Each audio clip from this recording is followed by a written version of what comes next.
तो हम पढ़ रहे थे capacitance of spherical capacitor. Spherical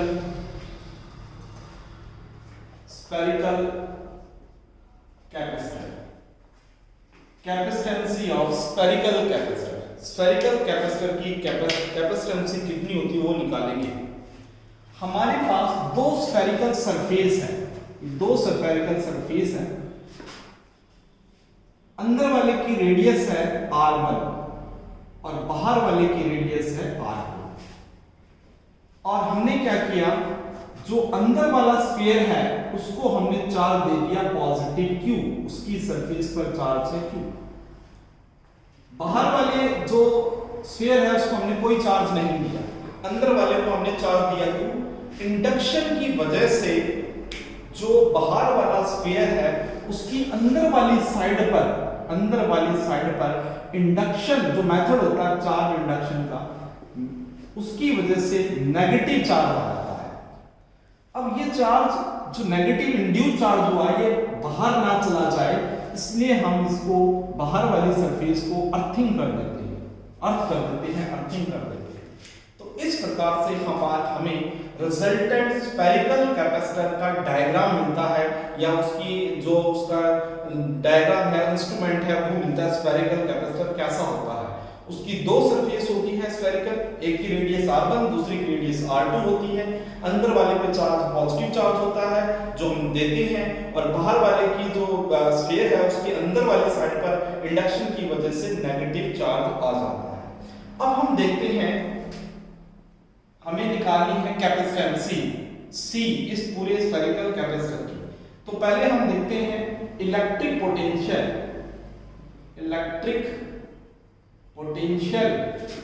at centre of spherical capacitor. Spherical capacitor के सेंटर पर कितनी कैपेसिटेंसी है वो निकाल के देखते हैं। वो हम निकालते हैं V0 से। यहां हमें पता दो स्फीयर है, इस स्फीयर के ऊपर चार्ज q है, रेडियस इसकी r है, चार्ज पॉजिटिव है, तो k plus q upon r। बाहर वाले की रेडियस r2 है, मैंने लिखा दोनों को जोड़ देंगे। बाहर वाले की रेडियस r2 है, k चार्ज नेगेटिव है, q अपॉन r। ये आया V0 KQ बटा में R1 माइनस KQ बटा में R2। ये आई है जो इलेक्ट्रिक पोटेंशियल वो आ गया। तो V0 हमने यहाँ पर KQ कॉमन ले लिया, 1/R1 माइनस 1/R2। यहाँ पर हमने KQ दोनों के अंदर था इसलिए ये बाहर ले लिया, 1/R1 माइनस R2। यहाँ जब हम R1 R2 एलसीएम लेके लिखेंगे तो V0 KQ R2 minus R1 upon R1 R2। इसको नाम दे दिया मैंने इक्वेशन नाम दे दिया। और K होता है 1/4 पाई एप्सिलॉन 0। K की वैल्यू होती है इलेक्ट्रिक परमिटिविटी, K की वैल्यू 1/4 पाई एप्सिलॉन 0, वो मैंने यहाँ पुट कर दी। तो V0 Q ऊपर है R2 minus R1 upon 4 pi epsilon 0 R1 R2। इस प्रकार से हमने इलेक्ट्रिक पोटेंशियल निकाल लिया इस स्फेरिकल कैपेसिटर के सेंटर के ऊपर, V0Q R2 minus R1 upon 4 pi epsilon 0 R1 R2। अब मैं यहां लिखना चाह रहा हूं कैपेसिटेंसी। सो कैपेसिटेंसी निकालना चाह रहे हैं, Q CV, C Q/V। और यहां पर V किसके बराबर है, इलेक्ट्रिक पोटेंशियल हम V0 ले लेंगे, V0 के बराबर। तो हमने V0 की वैल्यू कर दी, put the value of V0 की वैल्यू पुट करी तो C Q by V0 है Q R2 minus R1 upon 4 pi epsilon 0 R1 R2। Q से Q कैंसिल, ये ऊपर चला गया तो ये आया C 4 pi epsilon 0 R1 R2 upon R2 minus R1। Resultant capacitance आ जाती है हमारे पास स्फेरिकल कैपेसिटर की कैपेसिटेंसी रिजल्टेंट आती है C 4 pi epsilon 0 R1 R2 R2 minus R। दोबारा देखें हम थोड़ा सा रिव्यू लेते हैं इसका कि हमने दो स्फीयर है, इसमें अंदर वाले की रेडियस r1 है, बाहर वाले की रेडियस r2 है। अंदर वाले स्फीयर को हमने पॉजिटिव चार्ज दिया है, जिस इंडक्शन की वजह से जो चार्ज आ जाता है वो इनसाइड वाली सरफेस पर नेगेटिव आ जाता है। तो हम इलेक्ट्रिक पोटेंशियल निकाल लेते हैं पहले सेंटर के ऊपर। इलेक्ट्रिक पोटेंशियल स्फेरिकल कैपेसिटर का v इसका निकालते हैं। इसका जो चार्ज है इसका q है, तो k q बटा में r1 इसकी रेडियस है, प्लस जो बाहर वाला है इस पर चार्ज है नेगेटिव है, तो k माइनस q बटा में r2, k q बटा में r1, ये साइन आगे आ जाता है, k q बटा में r2, k q बाहर ले लिया, 1 upon r1 minus 1 upon r2, v0 k q r2 minus r1, LCM लिया यहां से, r2 minus r1, r1 r2, first equation नाम दिया, और k इज इक्वल टू होता है 1 upon 4 pi epsilon 0, v0 is equal to q, हमने k की वैल्यू पुट कर दी तो q r2 minus r1 4 pi epsilon 0 r1 r2। अब कैपेसिटेंस निकालेंगे, q is equal to c v0 और c is equal to q upon v0। Put the value of v0, हमने v0 की value put कर दी, c is equal to q upon q r2 minus r1 4 pi epsilon 0 r1, ये ऊपर से की third value, q से q cancel हो गया, तो कैपेसिटेंस ही आती है 4 pi epsilon 0 r1 r2 upon r2 minus. तो इस प्रकार से हमने स्फेरिकल कैपेसिटर की कैपेसिटेंस निकाली। तो ये भी इंपॉर्टेंट क्वेश्चन बनता है बोर्ड के हिसाब से, बोर्ड के एग्जाम और कंपटीशन के हिसाब से। अगला टॉपिक आता है हमारा, अगला topic parallel plate capacitor, capacitance of parallel plate, parallel plate capacitor, capacitance of parallel plate capacitor की कैपेसिटेंसी निकालते हैं। पैरेलल प्लेट कैपेसिटर की कैपेसिटेंसी, ये भी इंपॉर्टेंट बोर्ड के हिसाब से एग्जाम बनता है। नाम है पैरेलल प्लेट, दो प्लेटें होती है, दो प्लेटें होती हैं जिनके बीच की दूरी या डिस्टेंस जो होती है वो d होती है। दोनों को 20 वोल्ट की बैटरी के साथ जोड़ा जाता है, 20 वोल्ट की बैटरी के साथ जोड़ दिया हमने। एक हमारे पास कैपेसिटर है जिसकी दो प्लेट है और उन दोनों के बीच की डिस्टेंस d है, 20 वोल्ट की, या ऐसी बैटरी जिसका इलेक्ट्रिक पोटेंशियल V है उससे जोड़। बैटरी इसको चार्ज करेगी Q, एक प्लेट पर पॉजिटिव Q होता है, पॉजिटिव सिग्मा, पॉजिटिव चार्ज होता है, सरफेस डेंसिटी इसका नेगेटिव सिग्मा होता है, सरफेस डेंसिटी चार्ज। यहां पर चार्ज पॉजिटिव है, पॉजिटिव चार्ज प्लेट पे, और दूसरी प्लेट पर नेगेटिव चार्ज होता है। अब जो इलेक्ट्रिक फील्ड की डायरेक्शन होती है वो हाई पोटेंशियल से लो पोटेंशियल की तरफ जाती है। इलेक्ट्रिक फील्ड की डायरेक्शन हाई पोटेंशियल से लो पोटेंशियल की तरफ जाती है। तो ये हमारा पैरेलल प्लेट कैपेसिटर जो होता है उसका अरेंजमेंट आ गया है, उसके बारे में आ गया। उसकी प्लेट है जिनके ऊपर चार्ज है, surface density charge, unit area पर कितना चार्ज है वो दिया गया है, प्लस सिग्मा और नेगेटिव सिग्मा, प्लस सिग्मा और नेगेटिव सिग्मा दिया गया है। ए इनका एरिया है, प्लेट का एरिया है। तो अब हम उनकी कैपेसिटेंसी निकालते हैं। जैसा कि पता चल रहा है इनके ऊपर सिग्मा सरफेस डेंसिटी चार्ज है, charge on the plate, plate पर चार्ज है Q, area of the plate, plate का एरिया है A। So electric field on the plate, plate के कारण इलेक्ट्रिक फील्ड जो आता है जो surface E is equal to sigma upon epsilon 0 के बराबर होता है। बट सिग्मा क्या है? Sigma surface density charge, surface density charge, और इसको charge on unit area, unit area पर चार्ज। तो मैं लिख सकता हूं sigma is equal to Q by A। First equation में इसकी वैल्यू पुट कर दो सिग्मा की, तो यहां से आता है E is equal to Q upon epsilon 0 A, इसका नाम दे दिया equation second.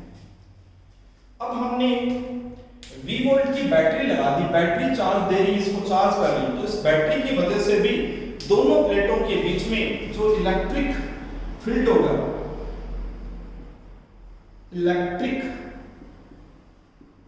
Field between the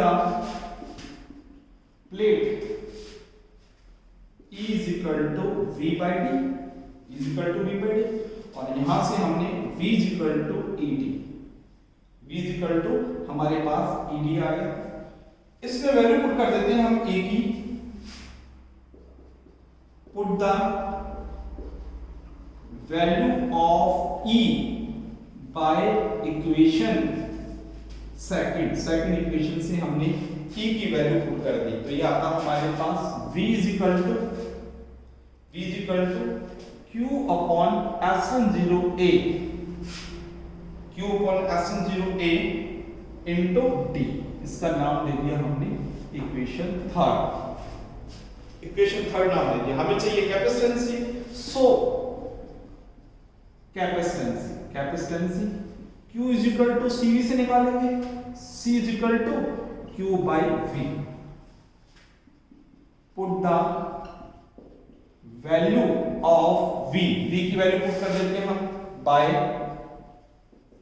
third equation से V की वैल्यू पुट करते हैं इस फॉर्मूले के अंदर, C is equal to Q, V की वैल्यू है मेरे पास QD upon epsilon 0 A, Q से Q कैंसिल हो गया, यहां पर Q से Q कैंसिल, और एप्सिलॉन 0 A थर्ड वैल्यू ऊपर चली जाएगी, तो C is equal to epsilon 0 A बटा में D, capacitance of parallel plate capacitor. ये पैरेलल प्लेट कैपेसिटर की कैपेसिटेंसी है।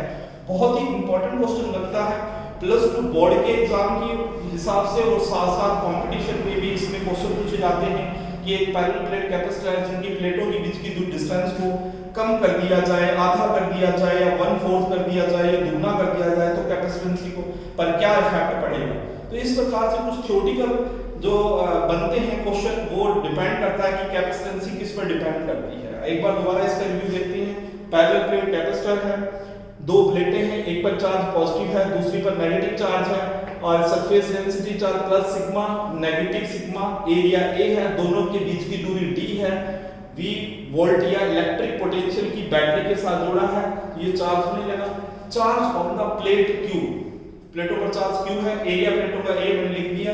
Electric field on the plate के ऊपर कितना इलेक्ट्रिक फील्ड है, E equal to sigma upon epsilon 0, but sigma यहां पर सिग्मा सरफेस डेंसिटी चार्ज को बोलते हैं, या चार्ज ऑन यूनिट एरिया, तो मैं सिग्मा की जगह Q बटा A लिख सकता हूं, पुट कर दी वैल्यू Q बटा epsilon 0 A। Electric field between the plate के बीच में इलेक्ट्रिक फील्ड, अब V वोल्ट की बैटरी जोड़ी है, D के बीच में डिस्टेंस है, तो इन प्लेटों के बीच में जो इलेक्ट्रिक फील्ड है जिसकी डायरेक्शन मैंने दिखाई है वो E is equal to V by D के बराबर है। तो यहां से मैंने V निकाला, V is equal to ED, और यहां पुट कर दी, put the value of E by equation second equation से मैंने वैल्यू पुट कर दी। V की इलेक्ट्रिक जो पोटेंशियल आया मेरे पास Q एप्सिलॉन 0 इनटू D, जो ये पैरेलल प्लेट कैपेसिटर है उस पर ये पोटेंशियल आ चुका है, और so capacitancy Q equal to CV से निकाल सकते हैं, C equal to Q by V, put the value of V by equation third, हमने V की वैल्यू पुट कर दी, और जब V की वैल्यू यहां पर रखी तो एप्सिलॉन 0 थर्ड वैल्यू थी, ऊपर चलेगी, Q से Q कैंसिल हो गया, तो ये कैपेसिटेंसी आ गई epsilon 0 A upon D, parallel plate capacitor की कैपेसिटेंस। अब इसमें एक छोटा सा क्वेश्चन है, वो भी कवर कर लेते हैं कि पैरेलल प्लेट कैपेसिटर की कैपेसिटेंसी किस पर डिपेंड करती है, किस पर डिपेंड करती है।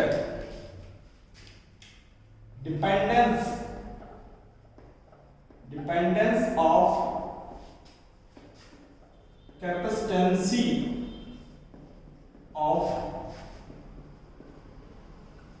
Parallel plate capacitor. Parallel plate capacitor की कैपेसिटेंसी किस पर डिपेंड करती है, ये हम देख लेते हैं।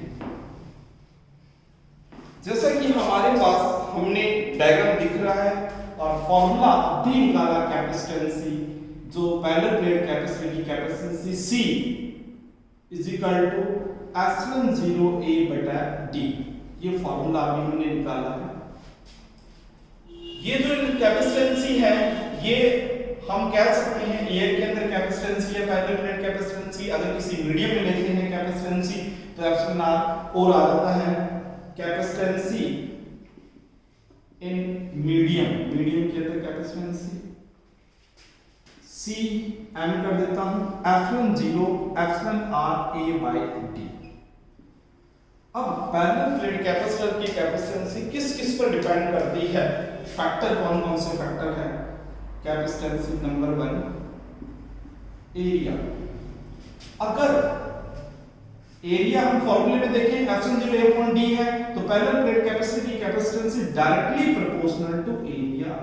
अगर कैपेसिटर बड़ा होगा कैपेसिटेंसी ज्यादा होगी, जितना पैरेलल प्लेट कैपेसिटर की प्लेटों का एरिया होगा उतनी ज्यादा कैपेसिटेंसी है, मतलब एरिया बढ़ाएंगे तो कैपेसिटेंसी बढ़ जाती है। दूसरा डिस्टेंस बिटवीन प्लेट के बीच की distance C inversely proportional to D। ये इंपॉर्टेंट है, C inversely proportional to D। यानी अगर हम पैरेलल प्लेट कैपेसिटर की प्लेटों के बीच की डिस्टेंस को बढ़ा देते हैं तो कैपेसिटेंसी कम हो जाती है। अगर प्लेटों के बीच की दूरी दुगना करेंगे कैपेसिटेंसी आधी हो जाएगी। कैपेसिटेंसी प्लेटों के बीच की दूरी को आधा करेंगे कैपेसिटेंसी दुगनी हो जाती है। इसलिए यहाँ पर न्यूमेरिकल बहुत सारे पूछे जाते हैं, थ्योरेटिकल क्वेश्चन बनते हैं कि दो प्लेटों के बीच की दूरी को आधा कर दिया, गुना कर दिया, चार गुना कर दिया तो कैपेसिटेंसी पहले की तुलना में कितनी हो जाएगी। तो सेकंड फैक्टर है डिस्टेंस और थर्ड फैक्टर जो आता है वो आता है मीडियम। मीडियम का भी बहुत इफेक्ट होता है। पैरेलल प्लेट कैपेसिटर को हमने कहा एयर में रखा हुआ है या केरोसिन में रखा हुआ है या अलग अलग मीडियम में रखा, डिपेंड करता है मीडियम की इलेक्ट्रिक परमिटिविटी पर। तो medium capacitance directly proportional to medium, यानी C directly proportional to epsilon r medium की इलेक्ट्रिक परमिटिविटी के ऊपर डिपेंड करता है जो पैरेलल प्लेट कैपेसिटर की कैपेसिटेंसी होती है। तो इस प्रकार से एक बड़ा टॉपिक है पैरेलल प्लेट कैपेसिटर, उसकी कैपेसिटेंसी एप्सिलॉन 0 बटा D इसको ड्राइव कर रहा होता है, फिर कैपेसिटेंसी किन किन पर डिपेंड करती है वो निकालते हैं। तो ये आज का टॉपिक ये समाप्त होता है।